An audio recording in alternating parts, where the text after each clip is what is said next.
Hello అందరికీ, ఒక చిన్న ఫంక్షన్ ఉందని నేను మా పెద్దక్క వాళ్ళ ఇంటికి వచ్చాను. వాళ్ళ గార్డెన్ బాగా నచ్చి ఒక వీడియో షాట్ అయితే తీసాను అనమాట.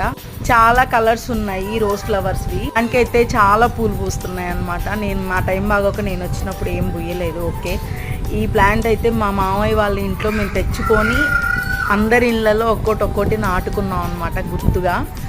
మరువం కూడా కొన్నప్పుడు చాలా చిన్న ప్లాంట్, చాలా బాగా వచ్చింది. శంకుపూల చెట్లు, షో ప్లాంట్ చాలా ఉన్నాయి అక్క దగ్గర కలెక్షన్. అయితే తన చేత్తో ఏదేసినా తొందరగా బతికిద్ది అనమాట. ఇంట్లో ఏమైనా బిర్యానీ బాక్సులు ఉన్నా లేకపోతే ప్లాస్టిక్ బాక్సులు ఉన్నా వెంటనే ఇలా మొక్క నాటేసిద్ది అనమాట. ఇదే మా అక్క వాళ్ళ గార్డెన్, సింపుల్గా చాలా బాగుంది గ్రీన్గా. వీడియో నచ్చితే లైక్ చేయండి. అలాగే మీలో మొక్కలు పెంచడం అంటే ఎంతమందికి ఇష్టమో కామెంట్ చేయండి. Thank you, bye.